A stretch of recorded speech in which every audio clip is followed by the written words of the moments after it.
Focus పెడుతున్నాం కానీ బంగారం కంటే కూడా సిల్వర్ కి ఈ అడ్వాంటేజెస్ ఉన్నాయని ఎక్స్ప్లెయిన్ చేస్తున్నప్పుడు లెక్క ఒకలా ఉంది. అప్పుడు ఎవ్వరు సిల్వర్ గురించి మాట్లాడలేదు. ఈటీఎఫ్లు హీట్ అవ్వలేదు. కానీ ఇప్పుడు ఈటీఎఫ్లు హీట్ ఎక్కాయని ఎలా చెప్తున్నానంటే ఇది ఒక్కసారి చూడండి. ఇది నిఫ్టీ 50కి సంబంధించిన ఈటీఎఫ్, యూటీఐ నిఫ్టీ 50 ఈటీఎఫ్. దీని వాల్యూ ఎంత, ఇవాళ ట్రేడ్ అయిన వాల్యూ ఎంత, 276 రూపీస్ 45 పైస్. అంటే మీరు నిఫ్టీ 50లో ఒక ఈటీఎఫ్ కొంటే 276 రూపాయల 45 పైసలు పెట్టాలి. దాని ఐఎన్ఏవి ఎంత, 276.41. అంటే దాని అసలు వాల్యూ అనమాట. దాని వాల్యూ రియల్ వాల్యూకి మీరు నేను అలాంటి వందల లక్షలాది ట్రేడర్లందరూ కొని అమ్ముతూ ఫైనల్ గా ఫిక్స్ చేసుకుంటున్న ప్రైస్ కి రెండిటికి ఒకటే ఉంది కదా. మరి అదేంటి, చాలా సిల్వర్ ఈటీఎఫ్లు వాటి ఐఎన్ఏవి ధరల కంటే 18%, 11%, 12% ఇలా చాలా వేరియేషన్స్ లో ట్రేడ్ అవుతున్నాయి. చాలా సిల్వర్ ఈటీఎఫ్లు వాటి ఐఎన్ఏవి కంటే, అంటే దాని ఒరిజినల్ వాల్యూ కంటే ట్రేడ్ అవుతున్న వాల్యూ ఎక్కువగా ఉంది. బికాస్ కొన్ని షార్ట్ వీడియోస్ లో కొంతమంది ఇన్ఫ్లుయెన్సర్స్ ఈ పర్టికులర్ సిల్వర్ ఈటీఎఫ్ ఒకటే ఎగ్జాంపుల్ గా చెప్పి ఈ పర్టికులర్ ఈటీఎఫ్ పెరిగిపోతుంది అండం, ఈ పర్టికులర్ గోల్డ్ ఈటీఎఫ్ పెరిగిపోద్ది అండం, అందరూ చూసిన వాళ్ళంతా ఆ ఈటీఎఫ్ నే ఫోకస్ చేయాలని ప్రయత్నిస్తారు. కాబట్టి ఎప్పుడైనా ఒకటి కాదు, రెండు కాదు, 5-6 ఎగ్జాంపుల్స్ మనకు ఉండాలి. ఎందుకంటే ఈటీఎఫ్ లేని స్టాక్స్ కాదు కదా, అన్ని ఇన్వెస్ట్ చేసే silver లోనేనప్పుడు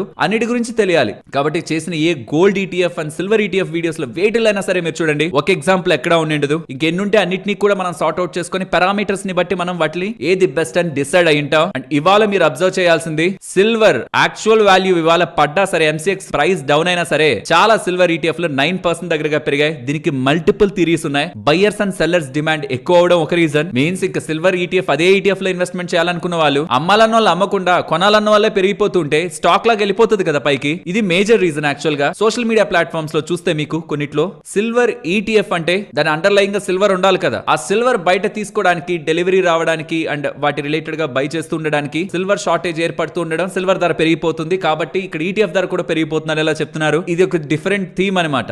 so first thing, buyers and sellers demand and coming times లో సిల్వర్ ఇంకా పెరుగుతుంది, బయట బాగా పెరుగుతుంది. కాబట్టి ప్రీమియం పే చేయొచ్చని ఒక లాజిక్ మెయిన్ సిల్వర్ ఈటీఎఫ్ పెరగడానికి ప్రధానమైన కారణం. మరి ఇప్పుడు నేను ఈ ప్రీమియం పెట్టి కొనాలా లేదా అన్నది మీరు ఆలోచించుకోవాలి. మళ్ళీ చెప్తున్నాను, చాలా ఈటీఎఫ్లు, కొన్ని ఈటీఎఫ్లే చాలా తక్కువ ఉన్నాయి, చాలా ఈటీఎఫ్లు ఐఎన్ఏవి కంటే ఎక్కువగా